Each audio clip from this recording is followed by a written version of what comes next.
Si pour certains, le 8 mai est d'abord un jour chômé et l'occasion de prolonger son week-end, les anciens combattants, les représentants des corps constitués et de nombreux habitants des Sables-d'Olonne étaient présents, eux, jeudi matin en centre-ville pour rendre hommage à ceux qui ont souffert ou sont tombés durant la Seconde Guerre mondiale. À cette occasion, plusieurs anciens combattants ont été décorés sur le parvis de la mairie des Sables-d'Olonne.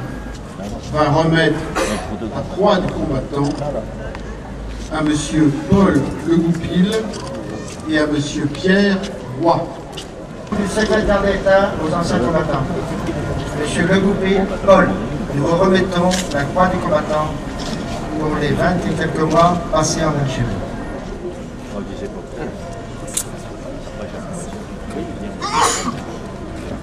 M. Pierre Roy, au nom du secrétaire d'État aux anciens combattants, nous vous remettons la croix du combattant pour le service militaire passé en Algérie.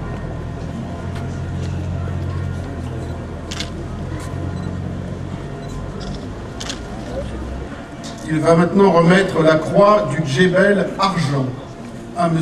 Jean Brochet et à M. Philippe Patillon. M. Jean Brochet, porte-drapeau de la section UNC des Sables-d'Olonne depuis plus de 20 ans. Au nom de notre président départemental de l'UNC, nous vous remettons la médaille de Djebel Argent.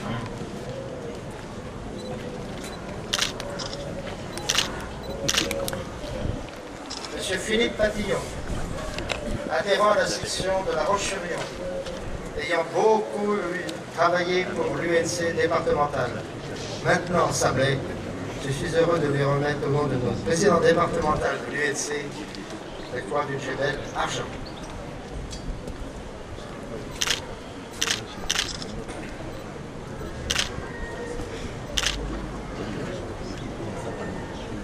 Il va maintenant remettre le mérite Union nationale des combattants bronze à messieurs Georges Garde, Daniel Guérino, Paul Le Goupil et Joël Pirochot. Bon.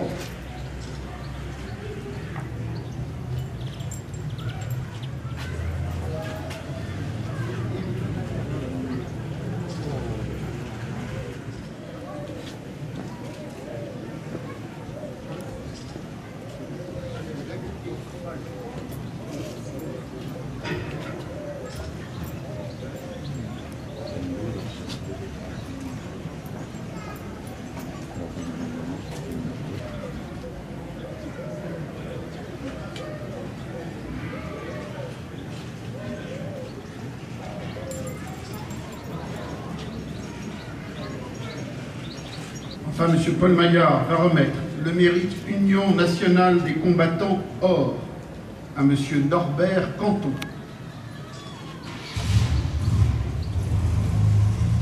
Notre président d'honneur depuis 1981, un des fondateurs de la section sablaise en 1973 quand nous sommes repartis. J'ai le plaisir au nom de notre président départemental Norbert de te remettre le mérite UNC or.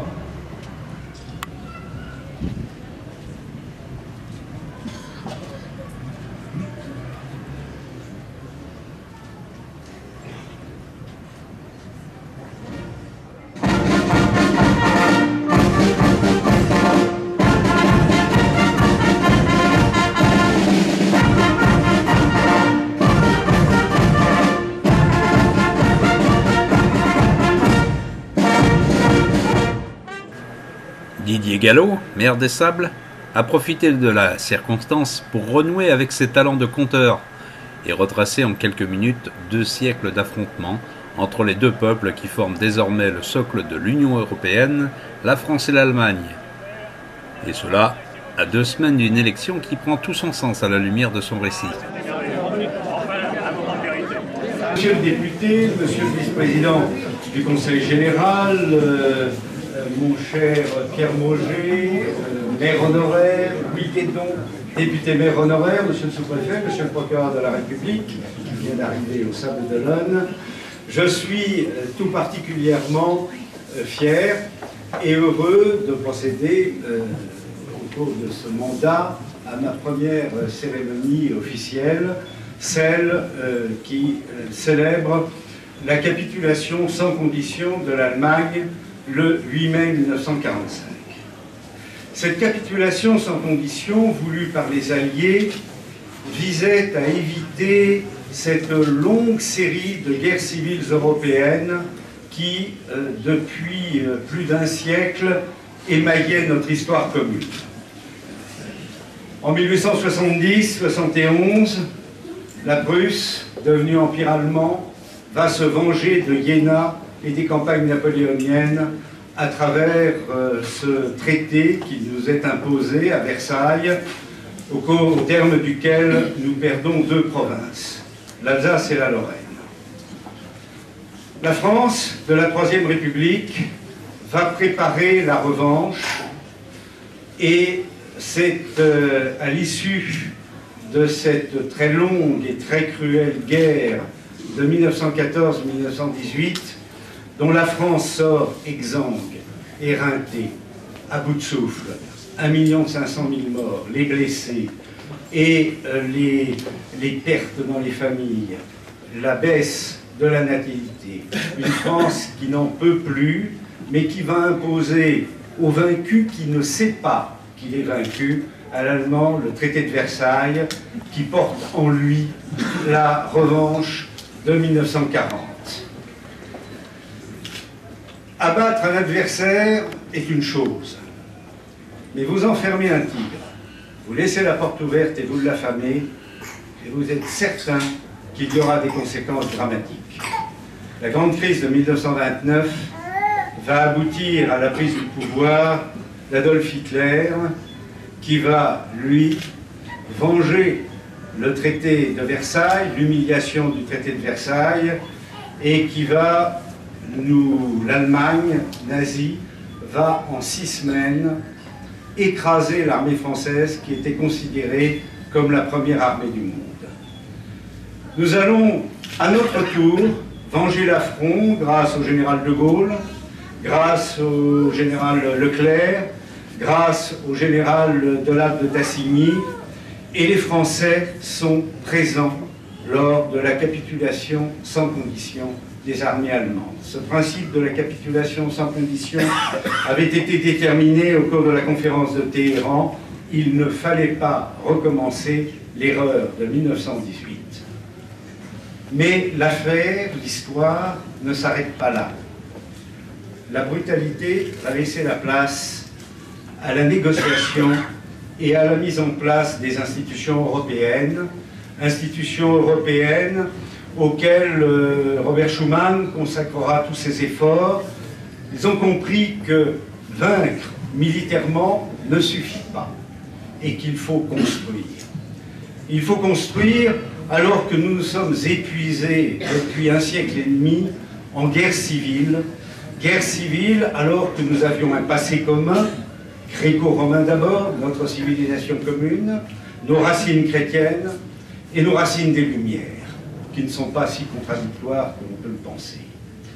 Et Robert Schuman et un certain nombre d'hommes politiques de la 4e République vont donc mettre en place, lancer les institutions européennes, alors que l'Allemagne est en train, qui avait failli disparaître en 1945, de la carte du monde, en tant que pays et en tant que nation, renaît de ses cendres et fait montre d'un dynamisme économique absolument exceptionnel.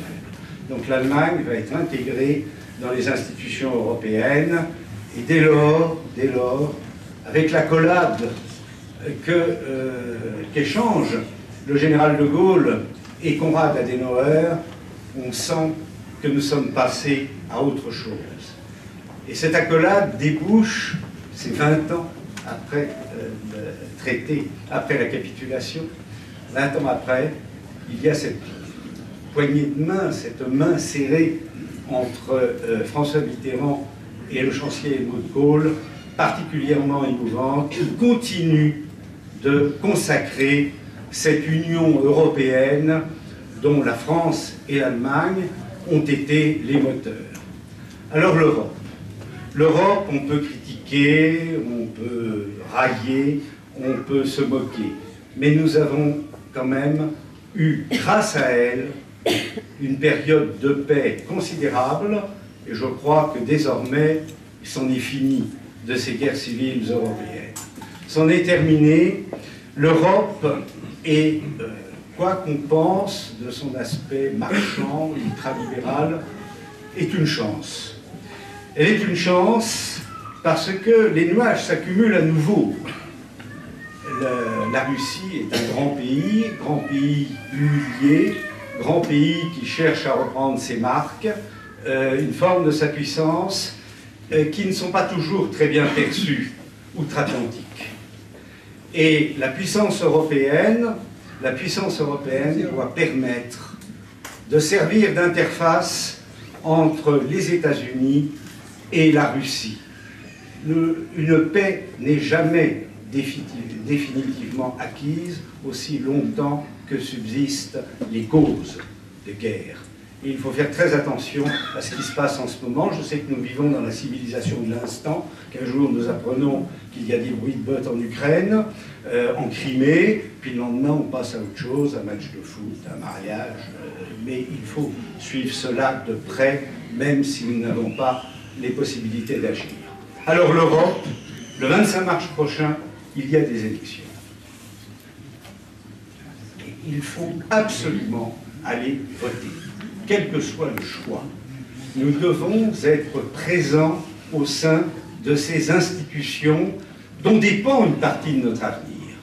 Donc, je voulais simplement appeler à voter le 25 mars prochain, le 25 mai, pardon.